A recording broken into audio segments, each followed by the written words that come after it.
I want people to understand this ordeal. It's taken a toll on both of us. Casey Anthony's parents respond after 15 years of allegations. I've gotten blamed for something I didn't do, and it tears me up inside. This can change our life. This is serious. This is their final response. The test is about to begin. Please remain still. Casey Anthony's parents, the lie detector test. Watch now, only on A&E. And watch next day on the A&E app. The friendship is sharing deal. Because I want one of your McNuggets. And I need some of your Quarter Pounder. There's a deal for everyone at McDonald's. Get one favorite like 10-piece chicken McNuggets, a Quarter Pounder, or a Big Mac, and get another for just $1. Price and participation may vary. Valid for item of equal or lesser value. You can support this podcast at patreon.com/partnersincrimemedia. When a brutal murder rocks a small town in Georgia, everyone is shocked. Did the new guy in town do it? Yes, the cops say, and they quickly land him in prison. But then another murder happens, and another. In the end, 4 bodies, 2 convictions, and 1 man in jail for a crime he likely did not commit. Welcome to Murderville. Murderville, Georgia is the new investigative podcast from The Intercept, hosted by Lillian Segura and Jordan Smith. Together, they have more than 30 years' experience reporting on wrongful convictions. In this 6-episode series, Segura and Smith uncover what happens when rural law enforcement and state investigators lock up their first suspect while another man is free to kill. Murderville shines an investigative light deep into rural Georgia, where racial lines are as obvious as train tracks, cops are never questioned, and being an outsider can get you locked up with no chance for justice, even when the evidence could prove your innocence. Murderville, Georgia. Subscribe now on Stitcher, Apple Podcasts, or wherever you listen.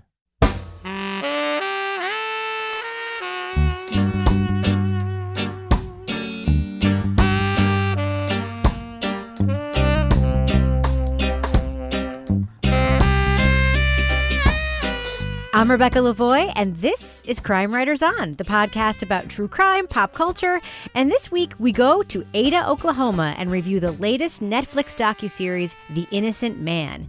Joining me to get that done and a whole lot more is my real-life husband and true crime co-author, former TV journalist Kevin Flynn. Good evening, Kevin. Hello, Rebecca. Also with us is journalist, true crime author, former defense investigator, licensed private investigator, and triple certified cat lady, Laura Bricker. Hello, Laura. Meow. Also with us is our captain of woke cynicism, the author behind the noir novels known as the City Trilogy, and our Patreon book club host, Toby Ball. Good evening, Toby. Good evening, Rebecca. And Merry Christmas, everybody. Oh, do your Jimmy Stewart in this It's a Wonderful Life. Oh, Merry Christmas, Bedford Falls. You old stupid savings and loan. Mr. Potter, why you gotta be such an asshole? It's very Christmassy when you do that voice. Did you guys see the Saturday Night Live? We did. Twist on that? We did. Yeah. Although I do think one of the best skits I've seen on Saturday Night Live this year, really one of the best ones I've seen in recent years, is when Jason Momoa was on and they did the skit with the elf on the shelf. Santa, I want another kid. That was very good. All right. Well, Kevin, I promised to give an update on the old leg this week. I'll do it briefly because it's boring. All right. Broken leg update. Very dramatic. We were coming down to the studio tonight, and I was shoomping down on my butt, and then stood up at the bottom on my crutches. And Kevin was like, "Remember that time you broke your leg?" Nice. You mean a week ago? Yes, I do. So basically, I went today, the orthopedist, got my new cast. See, shiny, hard. No, yeah. New. No writing on it. Yet. And things seem to be progressing well. That's all I have to say. I can't say it's going to be linear, but it looking pretty good so far. Does that mean we're still going to be able to go to Podex? We were never not going to be able to go to Podex. I'm still using a wheelchair in the airport, though. No matter what. It's 6 months away. You might be okay. I think you should ride on that little buggy they take people through on. Oh. Where you sit on the back and everybody has to clear out of the way because they don't slow down on that thing at all. It's like one of those Disney World trams. People yeah. Beep, beep, beep. Yeah. Hey, don't get rid of those crutches. Yeah, it's true. It's true. Well, let's start the show, shall we? Because we have a lot to get to. Kevin, can you please read this for me? True crime update. So some news this week. Retired Manitowoc County Sheriff's Officer Andrew Coburn has filed suit against Netflix and the filmmakers behind Making a Murderer, seeking damages for defamation and how he was portrayed in the documentary. You may remember that in part 1 of the series, Colburn's actions were called into question around that suspicious call to dispatch regarding Teresa Halbach's car. Remember that, Kevin? Yes, I do. As well as perhaps that planted key, allegedly, the key fob behind the bookshelf on that search of Stephen Avery's house. Remember that, Kevin? I remember that. One of Colburn's complaints in the suit is that Google searches for his name now yield nearly 2 million hits, quote, nearly all of them painting him in a negative light. Bukus and bukus. While Coburn's suit is limited to the content presented in Season 1 of Making a Murderer, Season 2 star Kathleen Zellner, a.k.a. Stephen Avery's badass attorney, has called this lawsuit, quote, an early Christmas present, pointing out that there was plenty of footage from Season 2 that didn't make the final cut that would have made Coburn look even worse. So the idea that there was malice in the part of the filmmakers doesn't hold water. Plus, she tells Rolling Stone, quote, we are thrilled that Coburn filed this lawsuit because he will have to testify under oath about all of the issues that have swirled around him for years. Everything about the first wrongful conviction will be exhaustively explored as well. Kevin, thoughts? How would she know that there are interviews that made him look even worse? Because she says that there are demonstrations that she did that didn't make the final cut that had to do with shady stuff he did. That didn't make the final cut of the stuff she did for the filmmakers. Oh, her own interviews. Okay, I see. Yes, that makes sense? Yeah, no, that makes sense. Let me ask you a more specific question. Yeah. This is not the first defamation suit regarding a television documentary that we've talked about on the show. Sure. The one from Jean-Benet Ramsey's brother against the folks behind that awful CBS special comes to mind. What makes this different, if anything? He's more legitimately a jackass. No, I'm sorry. No, Laura, I'd love to know what you think. Well, I think the Jean-Benet Ramsey, that story, like they definitely painted the brother in a bad light, and you could see that it was, I don't know if it was justified or not, but it seemed a little more unfair. Whereas in this case, when you look at how all of the evidence collection and investigation played out, it's a little more clear that there was some things that were a little sketchy that he was involved in. So it's a little more warranted. Well, you also see him in his own words in Making a Murderer. You see him on the trial. Mm-hmm. You see him testifying on stand. You hear his voice. He wasn't 5 years old at the time. Exactly. Yeah, absolutely. From a legal standpoint, I can't think of an actual difference. I mean, because I think it's more about the accusation made by the libeler. Mm-hmm. So I think it's the same standard. I mean, neither of them are public figures. Mm-hmm. They didn't thrust themselves into the public vortex. Mm-hmm. So they don't have to prove malice. Well, quick question, though. Yeah. Isn't Officer Colburn the officer of record in a criminal investigation? Yeah, but he's not a celebrity. Testify in court? No, but he testified in court. So it's not like they're accusing someone of something that it's not part of the record. They're not saying like, this whole third dude that we didn't talk to and didn't interview is maybe the murderer. I mean, they're not accusing him of a crime. And he's also part of the public record of this case. Planting evidence? Isn't that a crime? Yeah, I'm just playing devil's advocate. Yeah. It's also, libeling him in his profession, which is a term of art where it's one thing to say if Mr. Smith is a child molester, right? You're libeling him in his character and whatnot. If you say Mr. Smith is a rotten accountant, now you're libeling him in his profession, and that has arguably repercussions about his livelihood and his ability to, earn money, et cetera, and so that's something else that you can be sued for. So he's retired, though. I mean, he's not. But okay, this cop, yeah. But I mean, if you're going after his reputation, I don't know. I mean, I think that the standard is still the same. Toby, what are your thoughts about this lawsuit?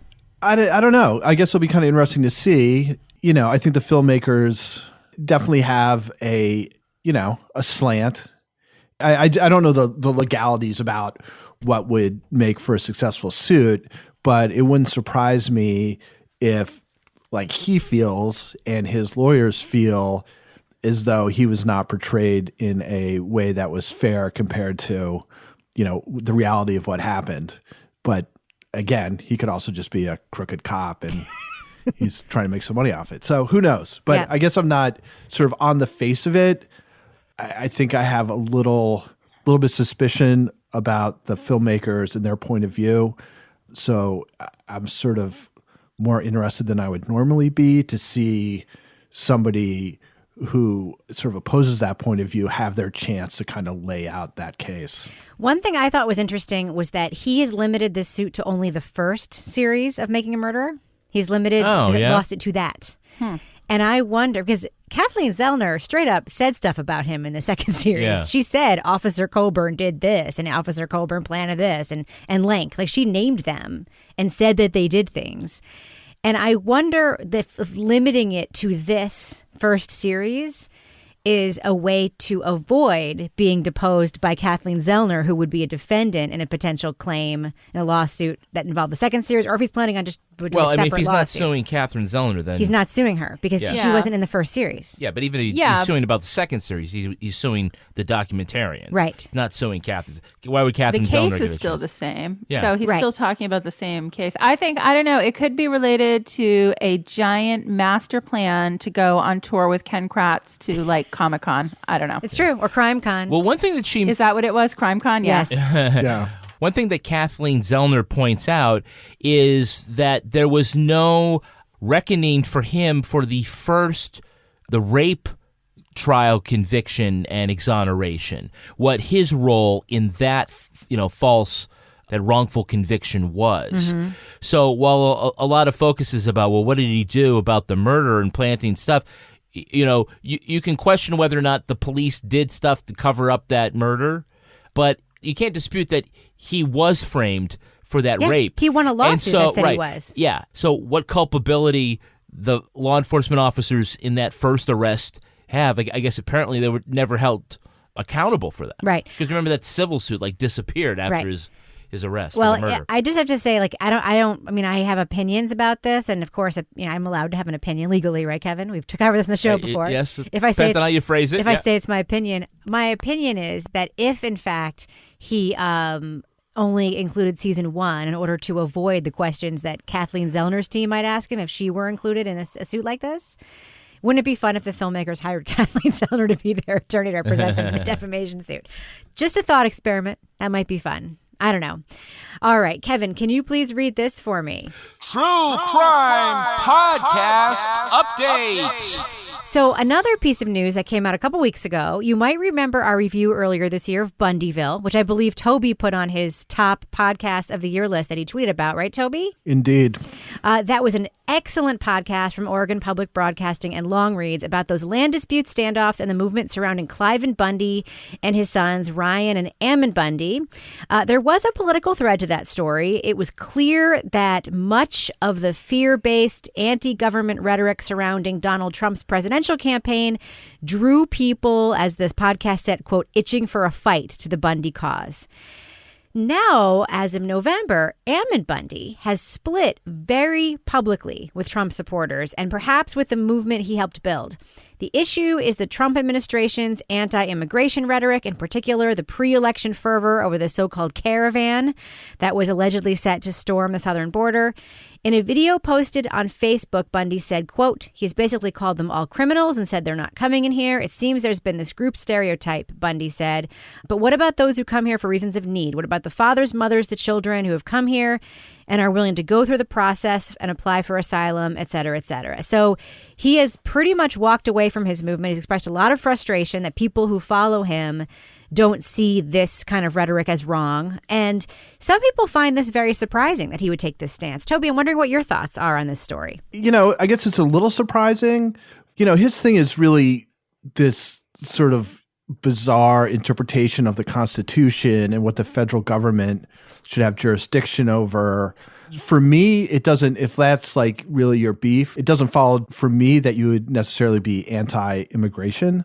It's weird, like the sort of strong anti-immigration thing seems to be coupled with a lot of people with some other sort of fringe right type of policies, but I don't think that's necessary. I mean, I think you can be perfectly consistent in these sort of anti-government beliefs and still feel like Latin Americans, should be able to seek asylum in the United States. I thought actually that you had the most interesting take on it, actually. Well, I just remembered thinking about this in that final episode of Bundyville. We heard that Bundy's next stand might be at this piece of land occupied by a Cuban immigrant and his wife, that was where that was, they were saying this could be the next place. These guys are fighting for their water rights. It's a similar situation. This guy was clearly an immigrant from Cuba, a Latino guy. And I remember thinking at the time, like, this could prove to be an interesting dynamic, because the podcast, I think, very interestingly pointed out that a lot of the Bundy followers don't necessarily give a crap about any of the things they care about. They just want to fight. They have guns. They're protect their guns at all costs kind of people. They're like looking to just be behind something, like some sort of like messianic figure. And I remember thinking when I heard of this guy and his accent in particular that I don't know how these followers are going to feel about this particular guy to stand with. I just didn't. I thought that at the time, and I wonder if that has influenced Ammon's take on this immigration stuff. Do you think maybe? Maybe. Yeah, I don't know. Isn't that the way that we sort of like all get over our fears and misunderstanding about different kinds of people? Yeah. It's like you actually, when you're in school and girls are icky, and then you actually like, meet a girl, they're not icky anymore. Well, I guess Ammon Bundy spent some time in South America, too, when he was growing up. Yeah. He worked on farms down there. He speaks Spanish. It's not alien to him, the idea of like people coming here from other, it's not alien.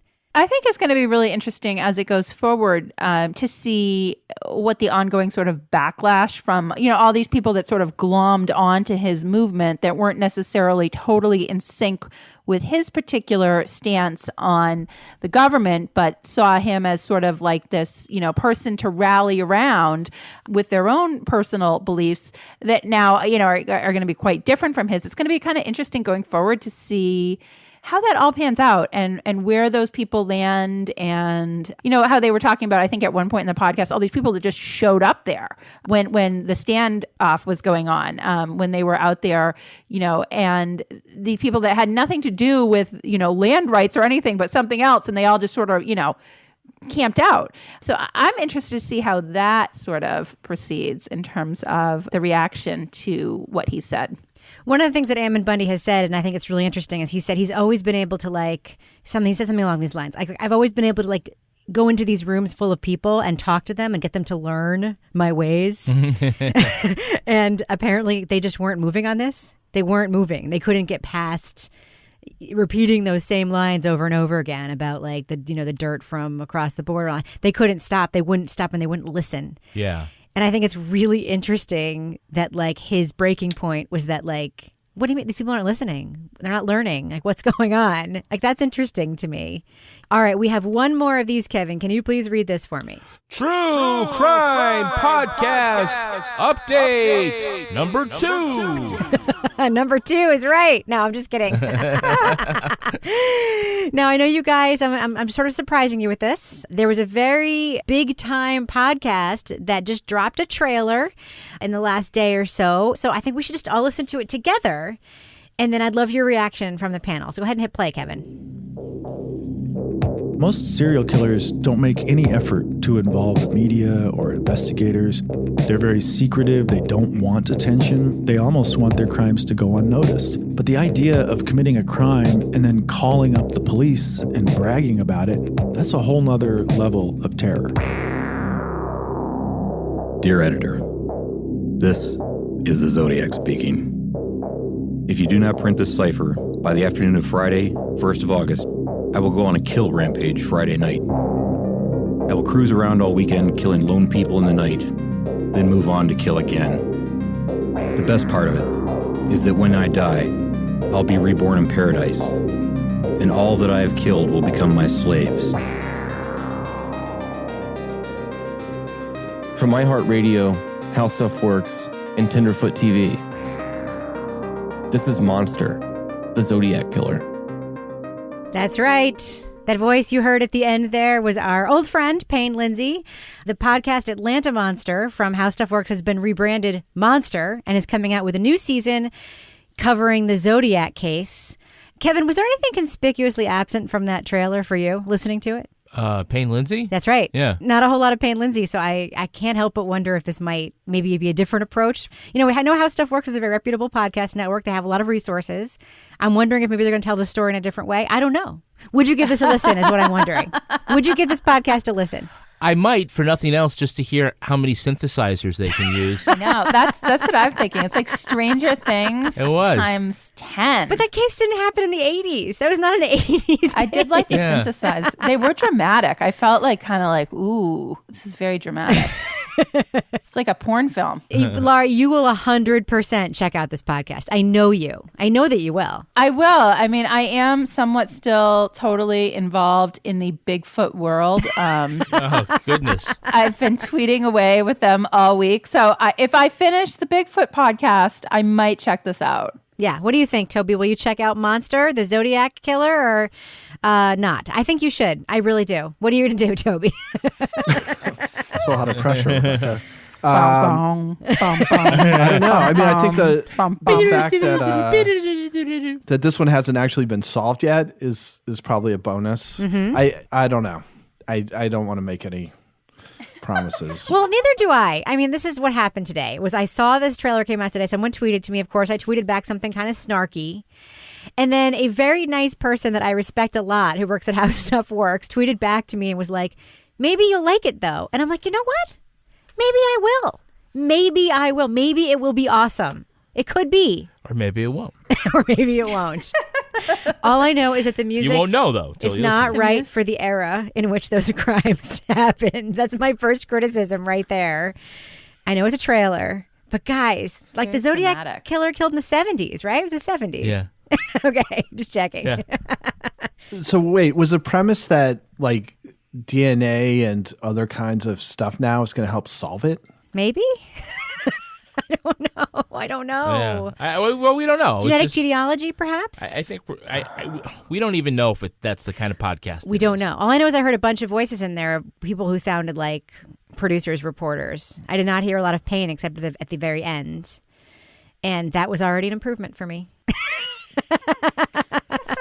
Oh boy. All right. Well, we'll check it out when it comes out, and we'll make a decision as to whether or not we're going to talk about it on the show. But if it's any good, we definitely will. Like 100% for sure. Okay. Okay. Well, moving on. Let's get to our main event review for the evening, shall we, Kevin? Let's do that. There's a new binge-worthy true crime series in town. It's called The Innocent Man, and it's on Netflix. Based on author John Grisham's one and only true crime book, this 6-part series looks at 2 seemingly unrelated murders that took place in Ada, Oklahoma in the 1980s. As the series unfolds, a story of wrongful convictions, potential corruption, and bittersweet redemption is revealed, layer by layer. You're giving this statement of your own free will. Did she beg y'all not to hurt her? She was hollering for help and telling us to stop. I thought it was just a dream. Just a dream. If I wrote The Innocent Man as a novel, folks probably wouldn't believe it. Now, one thing that I want our audience to know is that on January 16th, the Netflix podcast You Can't Make This Up will be dropping an episode of an interview with the director, Clay Tweel, of The Innocent Man, and it was Kevin and I who got the chance to interview him for that podcast. So if you don't get enough of this conversation with our review tonight, you can check that out in a couple of weeks. That will be dropping. And the other thing that you should know is that we are going to be talking about major plot points for The Innocent Man. So if you want to just remain spoiler-free, jump to the time code listed in the show notes for our up and down review of The Innocent Man. Now, Toby, one of our complaints recently about a lot of Netflix series, I can think of pretty much all of them, Making a Murderer Season 2, we said this about, Wild Wild Country, we said this about, is they've been really, really long and like dense and stretched. This one was only 6 episodes. It felt tight to me, and I'm wondering what you thought of the production of this. Did it feel different than some of the other Netflix stuff we've watched, or did it feel the same to you? No, it was definitely tighter. I actually thought about that as I was watching, because there was one point, I can't even remember what it was exactly, where I was like, do we really need to be spending time on this? But then I realized that was like the first time I'd thought that, and it was like 3 hours into it, and so that seemed reasonable. Yeah, much tighter. Yeah, I thought so too. Kevin, that was a comment that we made the whole time we were watching. Just talk about the production a little bit in general and what you thought of the style of this documentary. I thought that it was edited very well and, like we said, very tightly because it wasn't something that got dragged into 10 episodes. It felt like this is 6 episodes worth of a story. Maybe a slight exception would be the very last episode when there's more of a little bit of, the story is yet to be written, and there's a little bit of that. But, it used the time wisely. There wasn't a whole lot of like, oh, we're going to watch Peppy, the we'll mother. talk about Peppy. We're not going to have these long shots of her trying to, change a cook light bulb. chicken or something. Yeah, trying to change a light bulb or carry over her heavy box of tools as she strips copper wire from an old car, whatever the hell. I thought that in the very beginning when you're seeing all these sort of beautiful shots of prairie and churches, and it was, I'm thinking, is it going to be that? And it wasn't that. I mean, there were drone shots, but there were never so many drone shots that it became cliche. It was not drone porn. It did have some good amount of reenactments, but, I think that they're muted. It has all the elements that you want, but nothing that's sort of too much. Nothing offensive. Nothing offensive. Well, I don't know. There was that close-up shot of the ketchup bottle, and That's I was true. like, Or what's the that? tater tots. Yes. Tater tots. It's true. We Why did see a whole lot of this every time. Well, that's what she was cooking, Laura. That's what she was cooking. I know. Now, Laura, I'm curious. You have actually read this book, right? Yes. Who else on the panel has read the book? Anybody? Not me. Not I. Crickets. Okay, so I'm going to be the one who probably the book was better than the movie. So the book was a very different approach. It was much more of I read it probably 10 or 12 years ago. But as I recall, when I read it, it was written, in a narrative style, a storytelling style. It followed much more the story of the guy who was the baseball player. He was really the central character in the book. The story revolved around him, and the other stories were sort of subplots.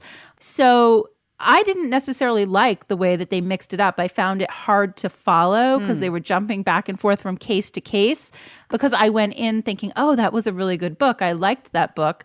I liked how it was written. And then the documentary was not told in the same way.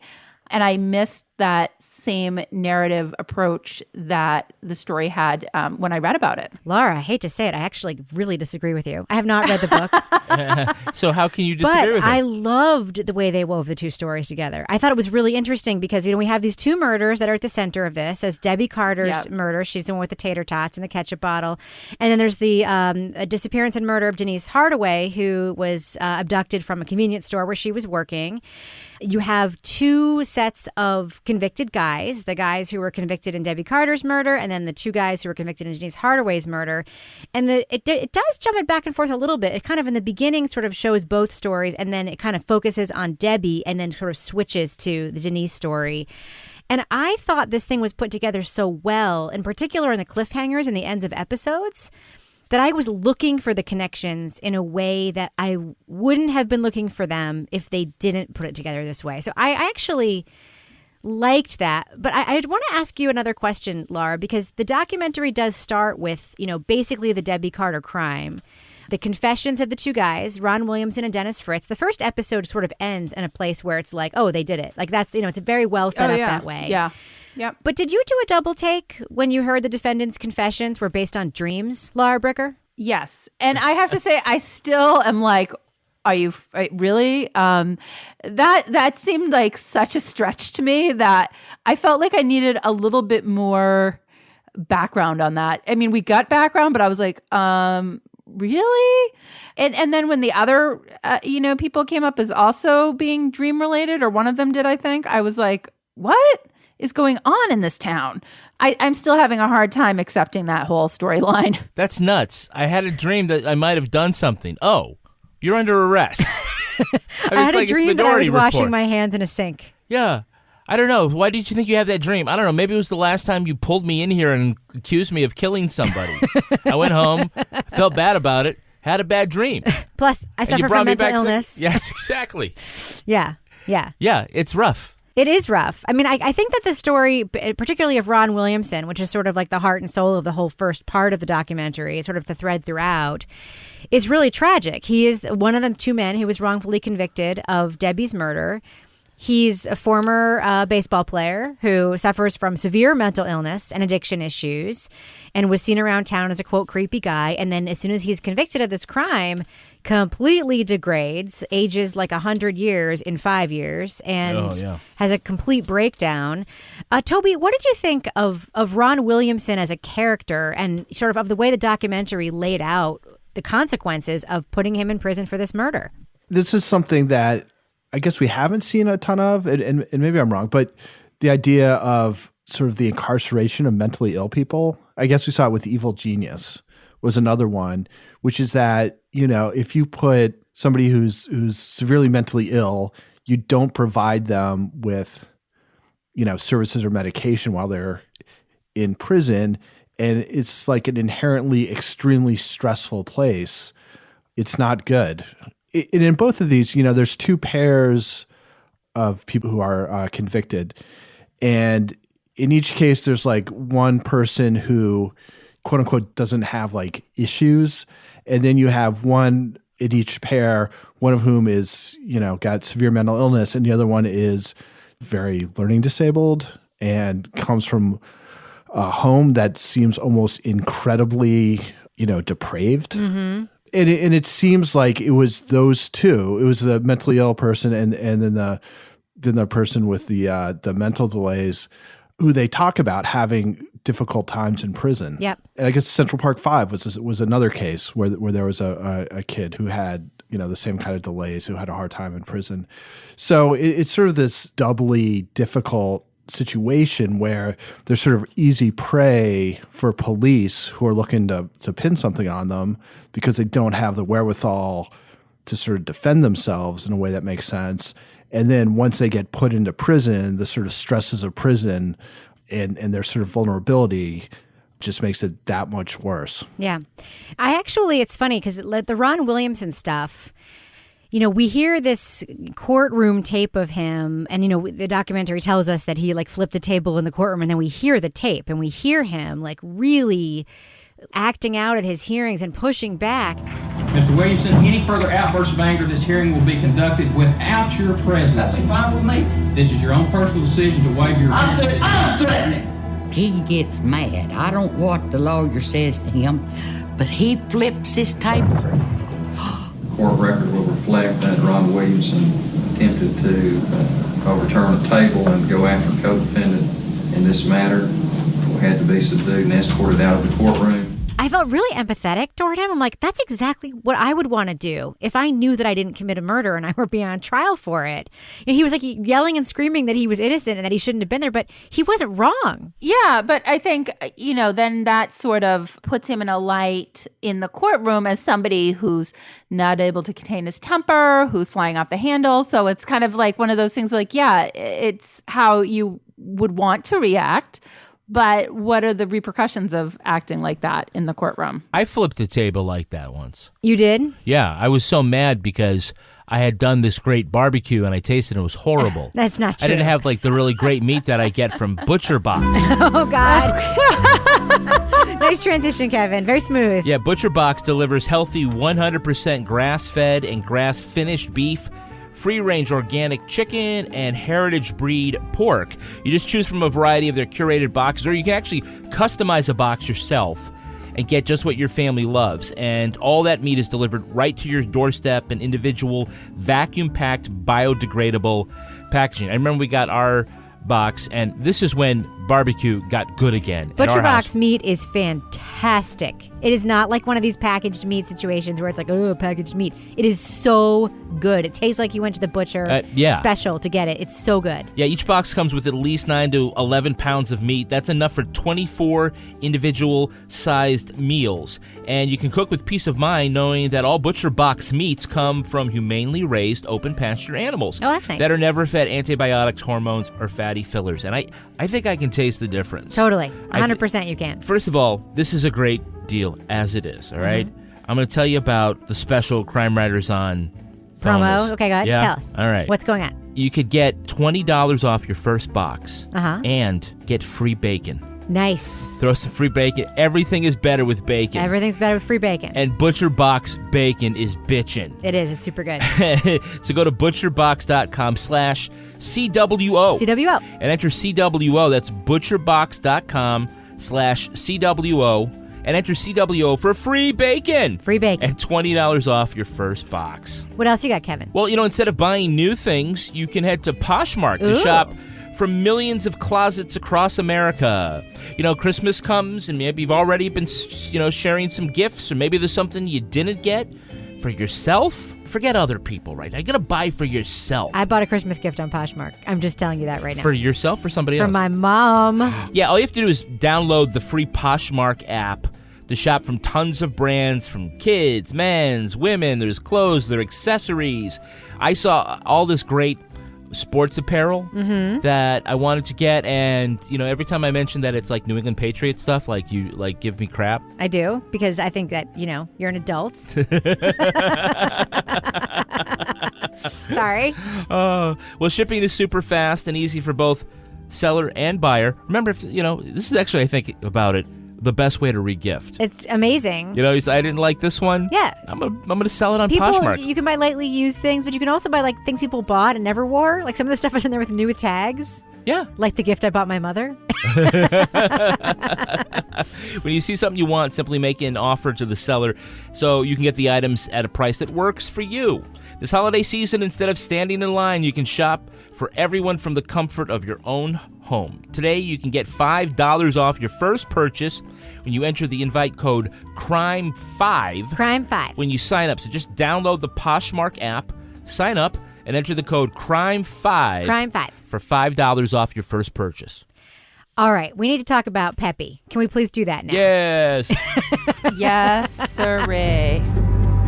I had got home from work at 8 o'clock. Phone rung, and it was Dennis Smith. He wanted me to come down and sign some papers. And I said, sign some papers? What's going on? He said, well, just come on down, and me and Bill Peterson will talk to you about it. So I went down there. They handed me this paper. Sign it. I said, well, what's going on? They wanted to exhume her. I said, no, we're not going to do that. Laura Bricker. I'll sing you a song just to be like her.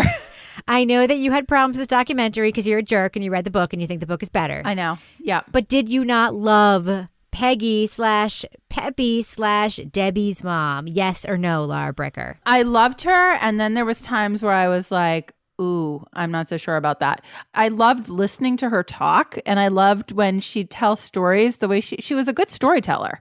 Talking about, unfortunately, a very dark time in her life when she was leading this double life where she'd go to work and then she'd go buy herself a 12-pack and drive around drinking and singing tunes all night on the old country roads. And that was one reenactment I really liked. As drinking and singing and drinking. Shot of the arm, coming out of the car, throwing the beer can guy in the woods. It was. And I was like, wow, oh my gosh. She's, so she was really fascinating. And the only part that I got a little bit uncomfortable with, because I was like, I couldn't understand. I mean, I guess I wasn't in her situation, but when they were exhuming the body and she wanted to see the body and kiss it one more time.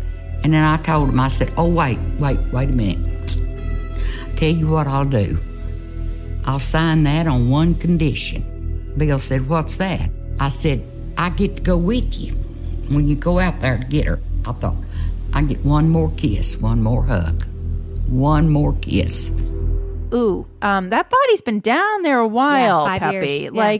I was like, that made me a little bit like, oof. That was the only part. But I found her to be a very interesting character, and I enjoyed her scenes. You loved Peppy, right, Kevin? I loved Peppy. Yeah, sometimes when and we've done this, when you're writing a book or you're doing a newspaper article and you end up talking to the family of the victim, sometimes they can be very stoic and it can be kind of a sad thing to have to talk to them. And, when they talk about their loved one's life, it can sometimes be maudlin. And Peggy, well, you could tell her love for her daughter, she just had this other kind of charisma that came through, even though she was talking about difficult things, which made her very appealing. Mm-hmm. Which is not to say that that she needed to cry more or anything like that. There was absolutely nothing wrong with the way she presented herself. You got to see who she really was. It came through on the camera, as opposed to just taking a regular person and putting them in their kitchen and making them talk about the worst thing that ever happened to them. I do think the interviewing done in this documentary was very skilled. Mm-hmm. It's really hard to do these true crime stories where obviously these interviews were very long because they got like tons of time on camera for all these people. But the interviewer, and it wasn't just editing, it was the way they asked the questions and got them to lay out the story, did it in such a way that, I didn't have, unlike Laura, I didn't know what was going to happen. So but Pepe didn't in any way telegraph what would later happen in her earlier interviews about the case. It was just very skilled, the way that I think that Clay got these people to talk. That doesn't foreshadow exactly. that Right. This character is already dead. It was clever editing. Or, and this also guy's very going to clever get out of interviewing. jail. Right, yeah. Toby, Christy Shepard is another really interesting character in the documentary. Denise Carter's cousin. And to me, she's very atypical of a victim's family member. We're so used to seeing victims' family members becoming characters in the prosecutorial play. And this woman, Christy Shepard, is completely the opposite. She's skeptical. She, obviously there's been a resolution in that case, which probably helps, but her whole life has been completely reshaped by this wrongful conviction. And she's anything but a player in the prosecution side of the story. And I have a lot of concerns about the criminal justice system and how it works. And my biggest concern about the criminal justice system is why there is no desire to change the things that we know are the problems. Exoneree families, exonerees themselves, murder victim surviving family members, we're all tied together by a common thread of being failed by the justice system. We're all intertwined by our desire to see change so that this doesn't continue to happen. She seems like a smart person who found her cause, right? And was able to, I don't know what she does for a living or whatever. One thing that kind of struck me was the difference, when the exoneration happens, how that family just totally accepts it. That's not what we've seen in the past. That's right. Generally, I think families have so much emotional investment in the people being on trial and being convicted is that is some kind of closure, that when it's sort of pulled from you, I think there's this, reflex to protest against it and to resist it. And then the nephew, Ron Williamson's nephew, who they had on, it just seemed both sides of this were compassionate towards the other side and the tragedies that they had faced. And that just seemed very, very different than what we've seen in other documentaries. I agree. And the other thing that seemed different was that the judge was willing to listen to new facts and dismiss the case, and that the prosecutor, who's not painted as, completely above board great guy, was also willing to dismiss the case. I don't know why he doesn't brag about that more. He seems to be complaining a lot more about his portrayal in the book. He should be just bragging about the fact that he did the right thing, I think, in that case. But, one of the things that's so moving is that Pepe ends up forming a friendship with Ron Williamson. They end up having this phone friendship. Yeah. It's super unusual and really wonderful. But I do think, though, it does tie to the fact that they got the real guy. And so the family knows they got it wrong. Glenn I think Gore. someone mentioned that, right? I mean, because ultimately it wasn't that we thought we had justice for our family and now we don't, because the person we thought who did it, it was exonerated or was let out on a technicality or something like that. Because until you actually, think who did it and are able to put them away, then there's no resolution. That's probably one of the issues with the Adnan Syed case. Yeah. Not the legal part of it, but just sort of the emotions way people, around it. Yeah. Adnan Syed may have been wrongfully convicted and may get out of jail for that, but in some people's mind, that's not going to prove that he's not the killer. Right. And so until you can also get him out of jail and then show who the other person was who did it, it's still not going to wrap it up for a lot of people. Right. Just the most famous example that I could think of. That's what Zellner's trying to do the whole time. That's too. right. Right. Absolutely. And the Heyman Lee's family are characters in the prosecution's version of this story in the Adnan Syed case. It is very typical that one of the reasons why the public can't get behind overturning these potentially wrongful convictions is because the family is so invested in the conviction because they are so pulled in by the prosecutors. It's not uncommon at all. We see it in cases that we've written about, right? Yeah. In fact, Toby, our next Balls Deep Dive book club is a great example of, how the system can do you wrong even when you're innocent. And that's Liliana Segura's husband. What? Really? Little callback. We're talking about Radley Balco. The Cadaver King and the Country Dentist. That's coming out next month. Yeah. We're still releasing our Lost Girls episode this month. We're just waiting for our handsome line producer Henry Lavoie to finish it. And we've got for next month, we've got a true crime podcast OG. What's that? Original Gangster. I know what OG is. Yeah. Bill Rankin. Oh. Bill Rankin's going to be on. What? Oh my God! Can I be on that one, please? Sorry. It's going to be me and Bill. Are you gonna Bill Rankin to Bill's face? I don't think I could do that. It's like when Dana Carvey did it to President Bush. I think Bill wants you to. He's heard it. Yep. Maybe. Hi. I want to kick Kevin Flynn's ass. Hi, I'm Kevin Flynn. Hi. Come over here. I'll punch you in the face. Well, I do. But we digress. We do digress. I do have one WTF question that Toby poses on his notes, but that lots of listeners posed in our Facebook group. WTF is it with the court reporter being responsible for those exhibits and sort of shoving them into a storage unit? Yeah, what the fuck? Yes. Talk about taking home some of your work. Yeah, it's not right. So I was watching that and I was like, that's kind of weird. Because usually they store those things in the court where the court has like a designated locker, not the court reporter. And then you get to the scene where she just like takes it upon herself to return the belt, which is the suspected murder weapon, while they're still like appeals and, they're still fighting this case. I'm like, well, they're not. That's the Glenn Gore case. They're not fighting that one. Yeah. So it was just very strange. And I had never heard of such a thing. So I actually reached out to one of my defense attorney friends and I'm like, have you ever heard of this? And she's like, no, seems kind of weird to me. Usually. And I'm like, okay, so it's not just me. She said, like, yeah, when there's like exhibits and things, or it's a case that's not being, contested and it's resolved, sometimes the court will say, okay, after a certain period of time, we're going to destroy the exhibits or whatever, return the evidence. But in this case, it didn't seem to make sense. It just, and my friend said, I don't think she personally should have had any of that stuff. And I'm like, I kind of agree. It was weird. Like the court reporter, not the court. It didn't make sense to me. Yeah, but where did the DNA come from that they tested years later? Probably that same storage locker. Yeah, probably. Which she's going in and like pulling stuff out of bags. So here's this. Here's the rope. Here's the electrical cord. Oh, here's this thing. I'm like, what the fuck is this? But in the dark, didn't they go and find court records in like some abandoned factory? Yes. Oh, yeah. That's court records, but this is actually evidence in the case that is still so in it's the like evidence bags. Like that was the part that I was like, what is going on here? So it's not unusual to have court records in an abandoned factory? I think it's That all was pretty, weird. yeah. It's court records are usually stuffed away in some sort of boxes in some sort of storage or filing facility. That's not unusual. I think that what's so weird about this was that it was the actual evidence from the case. I think it's indicative of how much money a community is willing to spend on its justice system. Yeah. Yeah. Or lack thereof. Or lack thereof.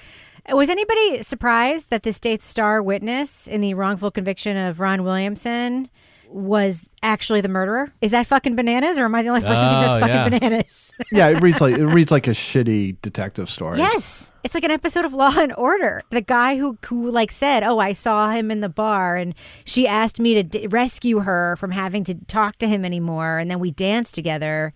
He was the killer. He was. It's fucking bananas. That takes some serious cojones nerve to get up there on the stand when you did it. What was his testimony like? It wasn't me.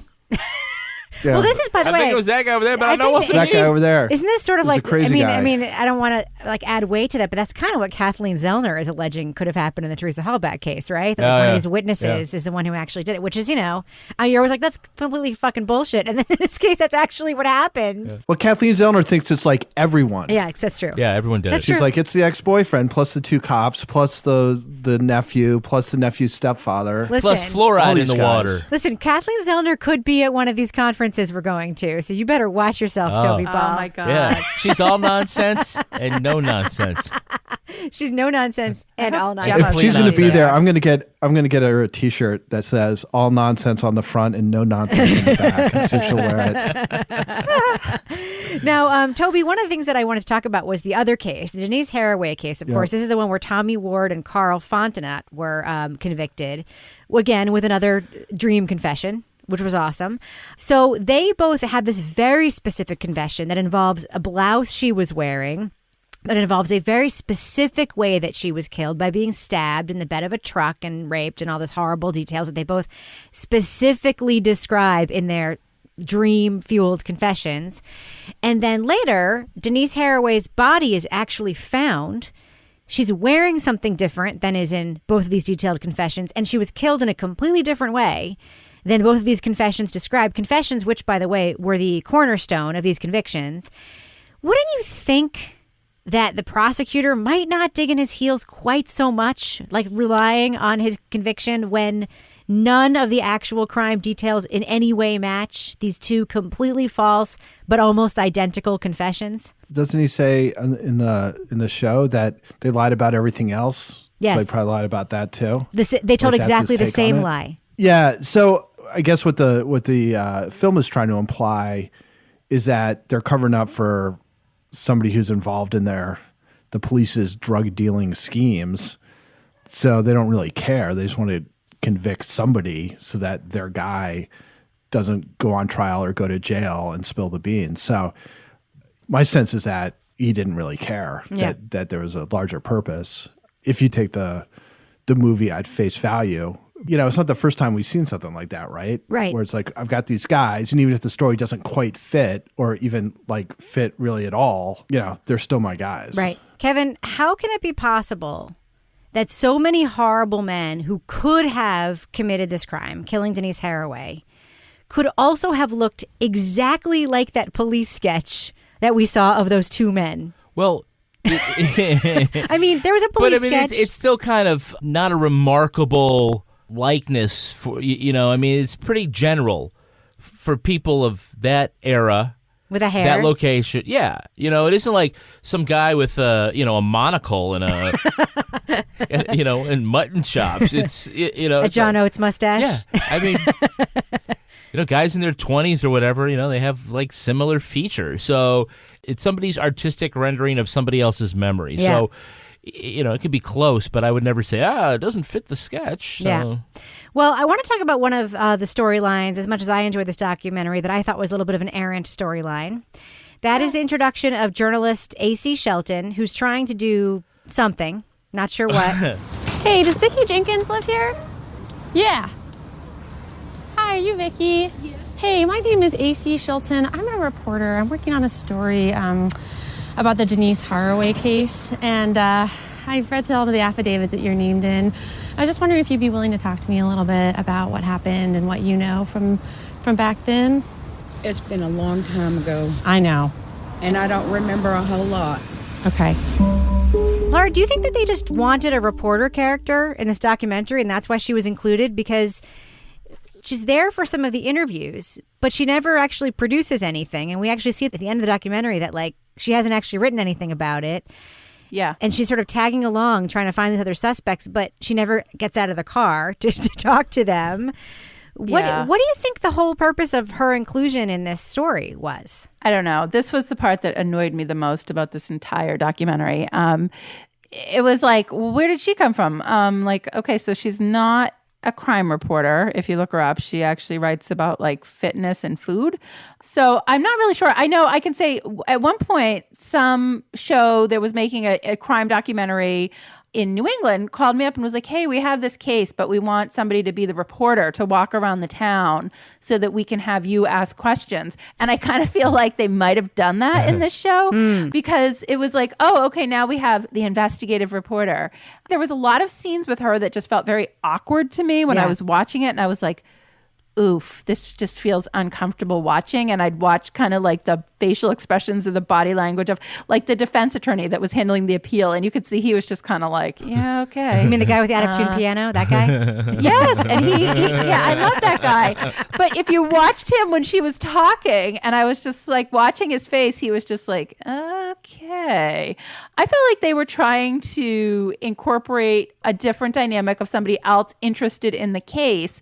But I'm kind of wondering, was she interested in the case before they approached her?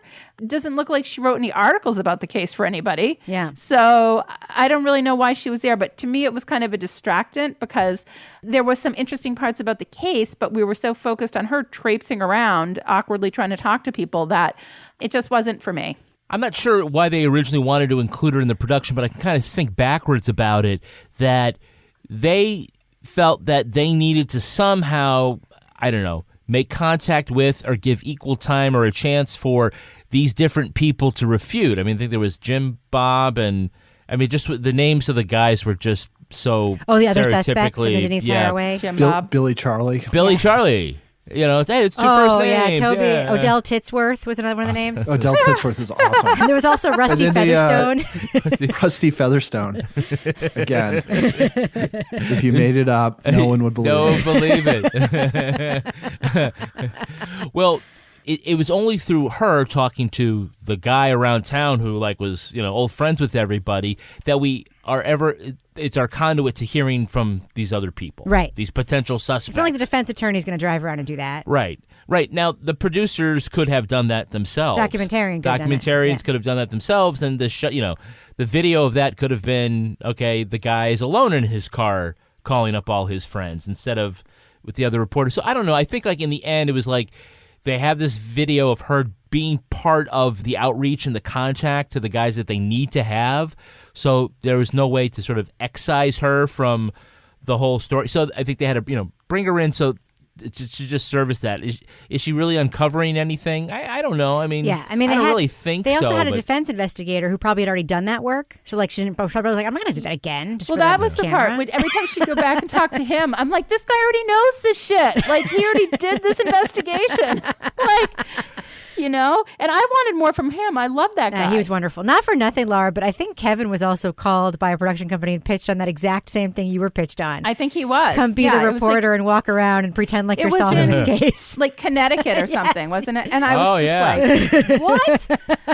Like we want you to we want to capitalize on the serial podcast. Just so you know, audience, this is the thing that happens. As a popular story, someone wants to make a series about it, and they try to find a body to get in the car and pretend to investigate it for the sake of, this is a thing. It's a thing. That's what they wanted me to do. They were like, we want you to walk around. I can think of some things we reviewed on this show that were probably done exactly that way. How would you like to drive to northern New Hampshire?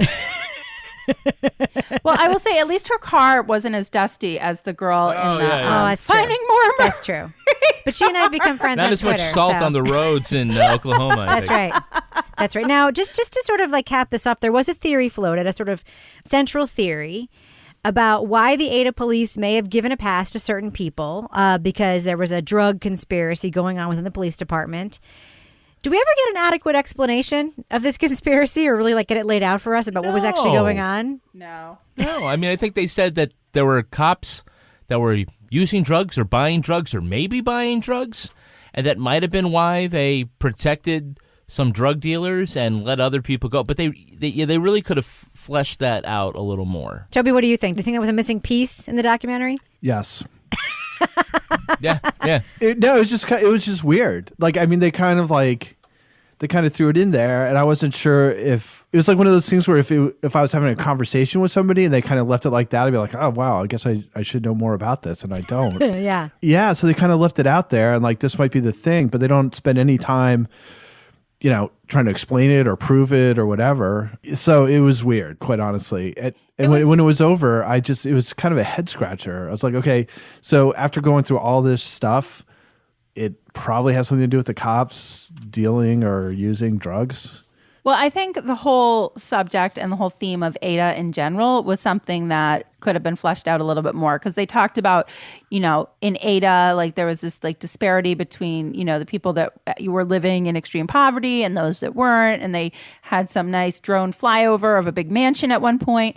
But I felt like that whole storyline in terms of fleshing that out a little bit more never really got moved forward. And then it was the same thing with this, what was going on with the police department. And was it Billy Charlie that was supplying them their drugs? I think so. Who it was? If it wasn't Billy Charlie, it was someone who sounds a whole lot like Billy Charlie. Wasn't it Gore? Glenn Gore? Glenn Gore, wasn't he one too? Glenn Gore was part of that. Yeah. So this whole thing with Allegedly. the police department and the guy that was, supposedly supplying drugs to them that they then sort of glossed over when the investigation was going on. Both of those stories, I felt like it could have added more, like when we had Making a Murderer, we had the same kind of story, and they definitely got more into that whole background of like the family and why the police department didn't like the family and things like that, which helped sort of bolster the case that maybe this wasn't necessarily a fair trial. Yeah. So can we talk about Bill Peterson for just a second? Totally. What do you want to talk about? Well, I just want to know what people think. I mean, here you have a prosecutor. At first, you're thinking, oh, he's going to do the thing that prosecutors don't often do. Like Doug Evans. Like Doug Evans is like here confronting you with, evidence of their actual innocence through DNA testing. Is okay, I won't stand in the way of their release. So Ron and Dennis are let out. And then you have this comes around again, and here we have some Tommy Ward and Carl Fontaine. Yeah, and like, no, I'm not going to do it. Not going to do it. And just like, there's this sort of bit of douchebaggery that kind of surrounds him. He also has a beef with Grisham, a big beef. He has a beef with Grisham, yes. I thought Bill Peterson, like, he strikes me as a douchebag, but like smart enough that he's not going to push it when he's had, when that evidence is there, he's not going to like fight that battle. Like, he's smart enough about picking his battles that it's not going to do something stupid like Doug Evans. I kind of came away thinking he was more smart than like having any kind of principle that would lead him to do something like that. I don't disagree, but I do think that his beef with Grisham was right on the surface. And I think it was super interesting that Grisham was in this. Not because I wouldn't think he wouldn't be, but like... It's adapted from his own book? Yes, but you don't see that. You see stuff all the time that's adapted from source material. You don't see the author sitting there as a talking head, like in the thing, like lording over it. One of the producers, wasn't he? Yeah. Wasn't he like an executive? Yeah. Yes, but he also is sitting there telling you about it in a way. I mean, it's not something... What else have we reviewed like this, where the source material's author sits there as one of the interviewees and gets pushback? I mean, the documentarians did bring that one cop on near the end, the old assistant chief, who was like, John Grisham's nuts. He thinks like we get up in the morning, like conspiring to put people away. Like, I've never seen that. So he's in this thing. I don't think he told the director what it exactly it had to be, but he's in it. And I think that's interesting. Am I the only one? No, I thought it was interesting. I did like hearing from him. Yeah, I actually liked hearing from him more in this than I've ever liked hearing from him in any of like the author interviews I've seen him do. His jackets suck, though. What are you talking about? That old like wool jacket? Like, he was like trying real hard. To look authorly? Yeah. I was like, that's a nice jacket. Does it come in your size? It's so mean. Yeah. Is this a Latote ad? No, it's not a Latote ad. All right. Well, let's do the thing we do. Let's go around the horn and give our thumbs up or thumbs down review of The Innocent Man from Netflix, 6-part true crime documentary that is on the front page of Netflix. So I know tons of people are watching it. Laura Bricker, I'm going to start with you. Go ahead. Surprise me, girl. What's your review? Oh, boy. So this is one of those times I wish we had like a letter grading system again or something. So I didn't love this, but I think it's because I read the book. Okay. So, I read the book, so I went into it with that as my basis for the story, and it was not told in the same way. So that was hard. And I also think for me, it was kind of like, okay, so we've seen like Making a Murderer. We've had a lot of stories like this. So why tell this story now? This story happened, a long time ago. The book came out quite a while ago. So why now, unless we're just kind of capitalizing on this great true crime interest that people have now? So I'm going to give a like slow thumbs up, because I think people will like this, with the caveat that if you've read the book and you're expecting it to be like that, that's not what it's going to be. And it's only 6 episodes, so there you go. I love when you qualify your thumbs up by saying it's short. So even if you hate it, it'll be over soon, guys. It'll be over soon. Just close your eyes and, I don't know, think of a warm, sunny place. Toy Ball, what about you? Thumbs up or thumbs down for The Innocent Man on Netflix? Yeah, I mostly agree with Laura's analysis. It doesn't feel super fresh because I feel like we've already dealt with a lot of the issues that come up in this. I think it's well done. There's less filler than a lot of stuff we've seen. I think the filmmakers are smart. I give it a thumbs up, and I think it's worth 4.5 hours to watch it, but it's not revelatory or anything. It's not going to change if you've watched or listened to other stuff that we've talked about.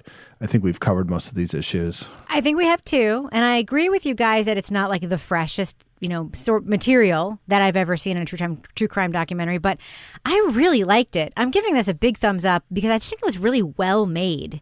It was a story that, frankly, I kept asking myself questions throughout it, I wonder if this would have been different if the defendants were black. I kept asking myself questions like that were unexplored in the documentary. Or, that question, I wonder if the family didn't have somebody convicted, if they would be so magnanimous. There was some unexplored territory here. But for what there was, Kevin and I pretty much binged this in one day. At the end of every episode, we were excited to watch the next one. The cliffhanger setups were very, very strong. It was tight. The expositional stuff was really good. I thought it was just bingeable, entertaining, interesting true crime documentary. I wish more of the stuff we watched was like this. So I'm going to give it a big thumbs up. What about you, Kevin? I'm also a thumbs up. You're right that we have seen these themes before. So this isn't breaking any new ground, but as far as the way the story was told, what the story was, I thought it was really good. And I did enjoy that it was, edited very tightly, and so that this wasn't a 10-hour thing, and the characters were really great. So I'm definitely going to give this a thumbs up. And if you still watch The Innocent Man, and you are still upset with the justice system, and you still need to rage walk, you must put on your Rothy's shoes before you go out. What a very good idea. The holiday season means company parties, time with the family, true crime documentaries that'll make you want to walk around the neighborhood and scream at the sky. Why shouldn't you look stylish and feel comfortable all at the same time? That's right. I've been wearing my Rothy's on my right foot for the last week. Well, they actually sell Rothy's in pairs, so you could get a left one too. Maybe I'll be able to wear it someday. Well, you take that cast off, there'll be a whole bunch of extra Rothy's hanging around. Rothy's are stylish, classic, comfortable. They come in 4 fashionable styles. They've got the flat, the point, the loafer, and the sneaker for women and for girls. Wait, there's a sneaker now? I gotta check that out. There's the sneaker. Gotta check it out. Yeah, best of all, they're made from recycled plastic water bottles, which makes it hard to believe because they are the softest shoe you'll put on your feet. Rage walker Laura Bricker, can I get an amen, sister? Amen. And you know what? When you're rage walking and you're mad and you're going to punch somebody, you kind of slow down a little bit when you have that nice soft shoe on your foot. It kind of backs you off a little before you punch somebody in the face. So, yes. Take that, Odell Titsworth and Rusty Featherstone. Boom, boom. Boom, boom. Pow, pow. That'll get you for setting really, those innocent names. Guys you up. couldn't make them up. If you did, it would be stupid. I know. Jim Bob. Look, right now, Rothy's has an amazing deal for our listeners. If you use the code CRIME, you'll get free shipping with no minimum. That's free shipping and free returns and exchanges, which you're not going to use because you're just going to keep them. You love them. Totally. So just go to Rothys, ROTHYS.com, and enter CRIME to get your new favorite flats and free shipping. This is a no-brainer. Shoes that are comfortable, stylish, and sustainable. And free shipping. Free shipping. Go get yourself a pair today. Rothys.com, promo code CRIME. CRIME. Get this deal while it lasts. What else you got, Kevin? Well, if after all that, you still need to get something off your chest, you can reach out to a licensed therapist anytime, any place with Talkspace. Oh, yeah. We all have very busy lives, okay? And when you need to, go to therapy, you want to set up a time, you got to get to the office and maybe it doesn't fit into your schedule and maybe it just, something comes up in your day or at work that you just need to deal with now. That's where Talkspace comes in. Therapy is as easy as sending your therapist a message. Just get something off your chest whenever you need to. Those challenges at work, you can just chat about life. So you don't have to commute to the office. You don't have to leave work. No judgments about, I got to go see somebody to talk about this. Read those 10-year-old magazines in the waiting room. Exactly. You don't have to do that. No, all you need is a computer with an internet connection or the TalkSpace mobile app, and you can improve your mental health. I could use that right now. I'll be really honest with you. Yeah. It's really bumming me out, this whole leg thing. It's tough. Well, get a pencil because I'm going to tell you in a minute how you Okay. can do that. Having a therapist simply provides you a designated person for you to talk to who is trained to listen and help you make a positive change, giving you everyday strategies for stress management and living a happier life. So the TalkSpace platform has over 2,000 licensed therapists who are experienced in addressing life challenges that we all face. So to match with a perfect therapist for a fraction of a price of traditional therapy, you go to TalkSpace.com/CrimeWriters. Crime Writers. And use the code CrimeWriters to get $45 off your first month and show your support for this show. That's Crime Writers and TalkSpace.com/CrimeWriters. Crime Writers. Now it's time for my favorite part of the podcast, a little something I like to call the Crime of the Week. A judge in Missouri came up with a unique punishment for a convicted poacher. David Berry Jr. illegally killed hundreds of deer, hunting at night, taking the head and antlers, and leaving the carcasses to rot in the fields. What a douchebag this guy was. Authorities say he did this for at least 9 years with his father and brother. Conservation officers claim the Berries did sell the trophies, but these poachers were primarily motivated by the thrill of the kill. Ugh. Judge Robert George sentenced Berry to 9 months in jail and tacked an additional penalty. Call it a Disney meets Clockwork Orange. Berry must watch Bambi once a month as punishment. That means he'll have to watch Bambi's mom rush baby Bambi into the thicket while she takes the bullet over and over again. So here's my question for you, panel. What other creative ways could Disney be used as a punishment or reward in the criminal justice system? Laura Bricker, I'm going to start with you. I have to tell you, I am still traumatized by watching Bambi when I was like 4 or 5 years old. When I saw it at the drive-in theater, like for years, I couldn't watch that movie. So this is quite a unique punishment. I don't know. I mean, I'm thinking something with the Mickey Mouse Club and singing. You know, if you're misbehaving, they're going to play that little theme song over and over again at night or something, just to torment you. But the Bambi thing, I really don't think you can top that because that scene is still so traumatic. That's true. That's true. What about you, Toby? What other creative ways do you think Disney could be used as punishment or reward in the criminal justice system? I say the 7 dwarfs waiting for you in a mud wrestling pit. Oh, yeah. That's pretty good. Watch out for Sneezy. What about you, Kevin? What do you think? I think that when they have a forensic expert testify at court, when he takes the stand, they have Snow White come out and saying, "Someday my prince will come." Oh, Prince. Like fingerprints. Yeah, exactly. Nice. Very clever. Oh, that's very clever. Very Kevin. clever. We should probably end it on that note, but before we do, Laura Bricker, do we have a cat of the week this week? Yes, we have a dog of the week this week. Yay! Yes, because this dog has its little holiday outfit on. And it also is an ode to Stars Hollow, which is something I often reference my town being like Stars Hollow. So Gina Canus, her little dog, is Lorelei, named for the character in Stars Hollow in Gilmore Girls.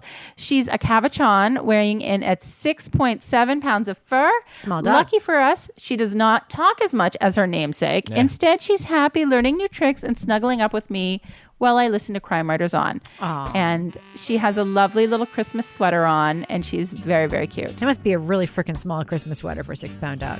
Yeah. It's my cats are definitely bigger because my cats are like 10 pounds now. So yeah. All right. Well, Laura Bricker, if people want to submit their regular sized dogs to you for Cat of the Week, how can they find you online on Twitter? At Laura Bricker. And Toby Ball, people want to reach out to you and, I don't know, give you a pat on the back for being such a lovely cynic. How can they find you online? At Toby Ball NH. And Kevin Flynn, people want to reach out to you and commiserate with all of the chores you have to do in our house right now. How can they find you online? Oh, God, I'm at Kevin P. Flynn. And if you want to follow me on Twitter or Instagram, you can find me at Reb Lavoie. You can also follow the show at Crime Writers On. And you can join the amazing community in our official Crime Writers On Facebook discussion group. You can find that by going to our regular old Facebook page. Go to our website, sign up for our newsletter, and support the show on patreon.com/partnersincrimemedia.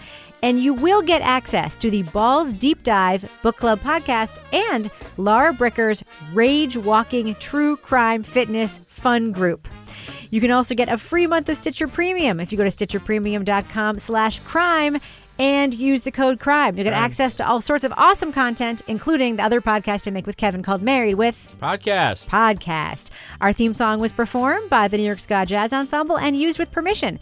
This show was recorded in the Yoga Loft above the Bodega in Bay St. Louis, Mississippi studio, otherwise known as Studio C, the closet in our basement where we keep piles of evidence from old criminal cases. Yeah, we do. On behalf of all the crime writers, thanks so much for listening. We will catch you later. I got one pre-roll. So you want to just go ahead and do it live in front of all of us? Yeah, No do it live pressure. in front of everybody. Oh, Kevin. Oh, this is exciting. Don't fuck this up. I won't. When a brutal murder rocks a small town in Georgia, why are you laughing?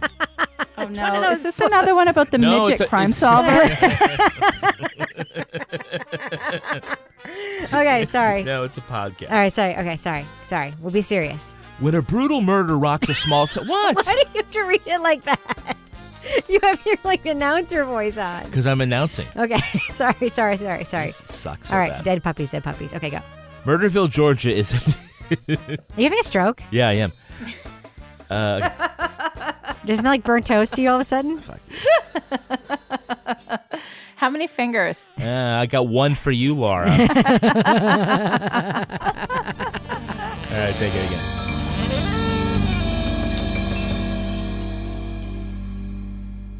Partners in Crime Media. The friendship is sharing deal. Because I want one of your McNuggets. And I need some of your Quarter Pounder. There's a deal for everyone at McDonald's. Get one favorite like 10-piece chicken McNuggets, a Quarter Pounder, or a Big Mac and get another for just $1. Price and participation may vary. Valid for item of equal or lesser value.